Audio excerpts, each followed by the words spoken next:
big-time defense that I think will step up in moments like this. There is no doubt that Arizona will find a way to get off, keep this game interesting. They're an incredibly talented team, exceptionally well coached. Carson Palmer is an MVP caliber quarterback this year. I love Fitzgerald and the way he's resurrected. His career has been resurrected with Michael Floyd and John Brown. And I love this guy, Derek Johnson, out of the backfield. And there's something to be said about what they do defensively. But I think, and I said this weeks ago, Skip Bayless, when the Honey Badger went down, I find him to not only be gifted at what he does in terms of just being a formidable individual in their secondary, I also find him to be an individual that's a playmaker. He always finds himself around the football. He always finds a way to make a game-changing play when necessary. I think not having him is a devastating loss for this defense as far as I'm concerned in a game of this magnitude. The Green Bay Packers, we all know they weren't the same team that they have been in years past. So Arizona beating them and having a tough time doing so, I might add, it doesn't speak glowingly about them. I look at Carolina, I look at Cam, I look at Jonathan Stewart running out of that backfield. I look at guys like Greg Olsen making plays when they need to make plays. I think about a Ted Ginn Jr. not dropping passes. I think about a Funches and others making plays when they need to make plays. And I think that combined with this defense, it will be enough. It will be a nail biter, no doubt about it. It will be a close game. It won't be decided until late in the fourth quarter. But somehow, some way, at some point in time, the game is going to be put in Cam Newton's hands to get it done. And I think he's on destiny's ride right now. And I'm just of the mindset that the imminent MVP is going to show up big time, and he's going to make plays when they count most. I'm picking the Carolina Panthers to win this game, the NFC Championship game, 31-27. Wow. High scoring. Very interesting. You know, you made a very good case, and I appreciate everything you said because it's all accurate, and you well could be right.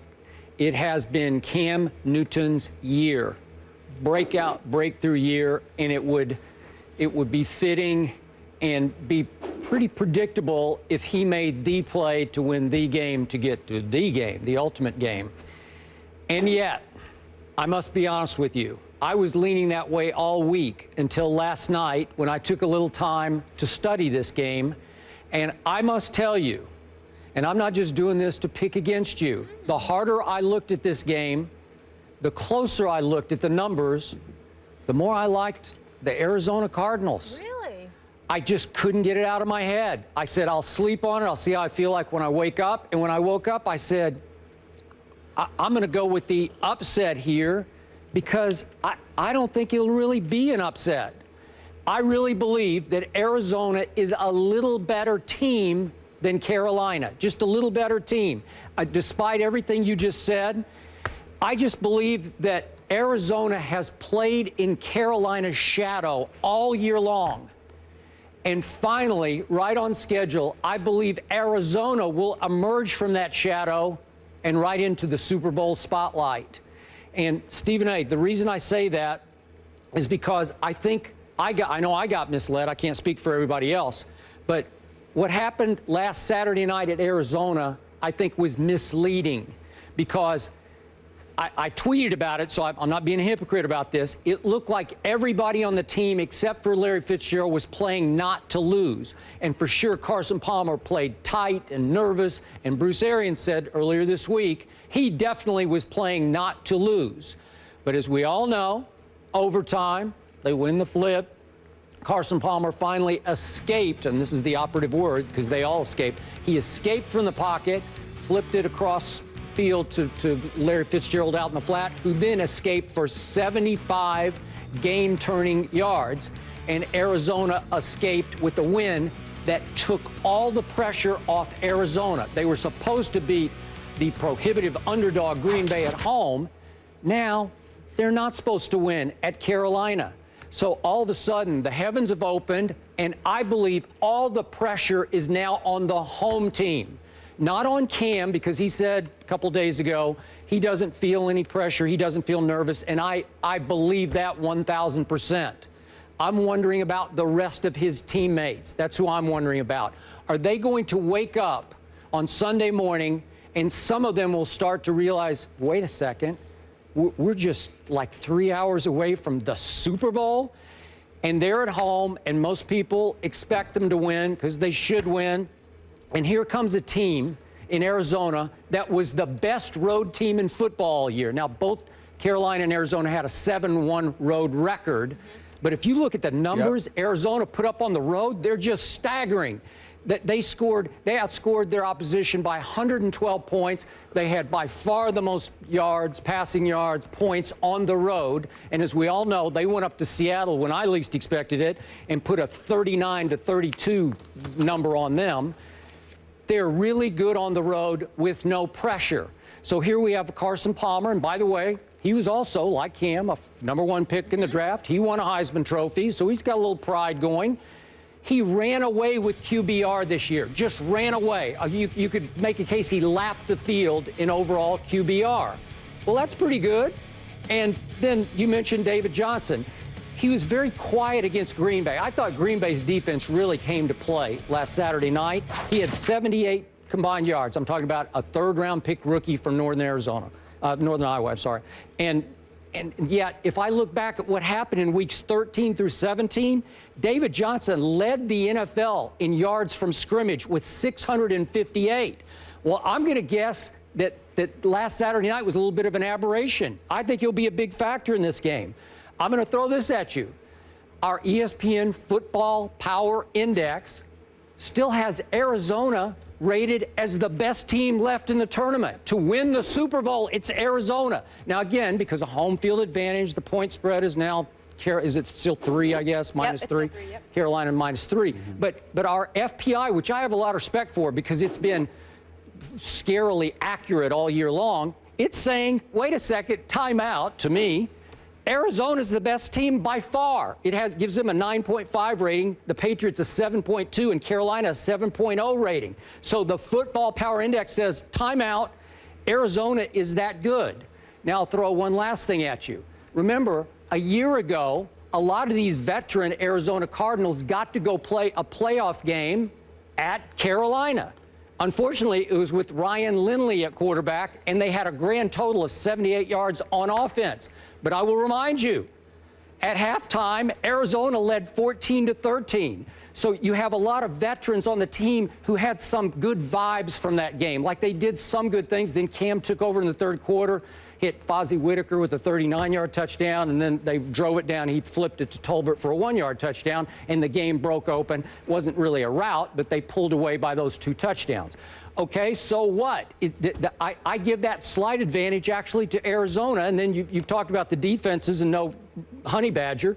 Well, listen, is Peanut Tillman not?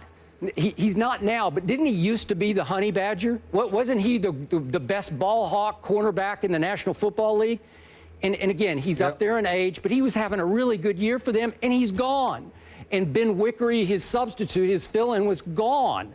And all of a sudden, they're down a couple of really good corners. I don't know, Stephen A. It troubles me when I watched Carolina blow a 35-7 lead against your Giants, at Giants, obviously, and then a 31-0 lead. They didn't blow it, but they came close to blowing it last week against Seattle.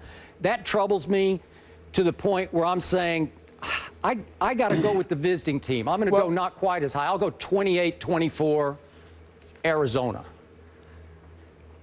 Well, first of all, I can't knock you for your pick. I get where you're coming from, but what I would throw into the equation is this.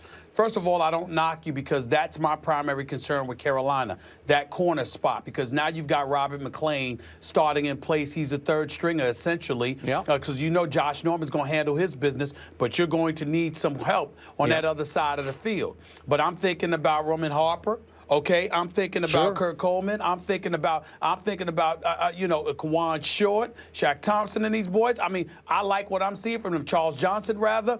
I know what they can do. That front seven with Kuechly and Thomas, able to neutralize the middle of the field, I think goes a long way towards helping to neutralize Larry Fitzgerald. I think when you've got Kuechly and you've got a guy like Thomas Davis, if you got somebody like Larry Fitzgerald coming at you, you want those brothers out there on that football field defending against them. So I think if there's somehow, some way you're able to neutralize Larry Fitzgerald and you force Michael Floyd or John Brown, who can both be electric at times, please don't get me wrong, but if you can force them to be the primary weapons that's going to have to beat you if you're the Carolina Panthers, I think that bodes well for them. Also, I think that they're going to be able to neutralize the run against Derrick Johnson. I also think that as great as Carson Palmer can be, because this is the number 2 offense in the NFL. The fact that he is immobile, that he's not the threat that Russell Wilson is as a scrambler, I think also buffers your secondary if you're the Carolina Panthers, because you don't have to have somebody spying on Carson Palmer all the time the way you're going to need somebody, the way that you needed somebody to spy on Russell Wilson. So your secondary isn't further depleted. I thought it was a big issue against Seattle because you were down a guy and ultimately 2. Whereas with Arizona, because Carson Palmer isn't the scrambler that Russell Wilson is, he isn't the dual threat that Russell Wilson is, in your secondary, you're capable of really putting an additional body back there to provide some help. So I think that Carolina's defense get buffered that way. The other thing I'd like to add is this, Skip. You brought up the fact that Arizona, has outscored folks by, like 173 points or whatever the case may be, because they're the number 2 offense.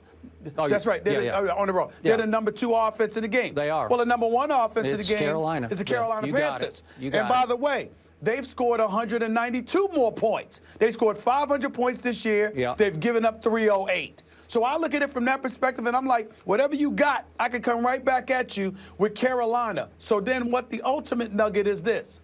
You talk about how Carolina has given up big leads or almost given up big leads. But in tight games, they've been better because they never took their foot off the gas. Yep. So because they didn't take their foot off the gas, right, and we anticipate that Arizona is formidable enough not to let Carolina get out to a big, hefty lead, Carolina won't be in a position to take anything for granted, to take their foot off the gas, to be lackadaisical in any way. They will be up on their toes all evening long because they will be forced to by the Arizona Cardinals. You could As be a right. result, I think those are the kind of things that work in their favor, and that's why I'm going with Carolina. Yep. Last quick point. This is all I know for sure. Also referring to Football Power Index, it ranks this game of all the games all year long, regular season and playoffs. It's the number 1 rated matchup in quality of the whole year. I can't wait. I can't wait either. Both of you expecting a 4-point game, different results. Stephen A. going with Carolina, Skip with Arizona. If you and FPI are right, Carson Palmer would become the first USC quarterback to ever start in a Super Bowl.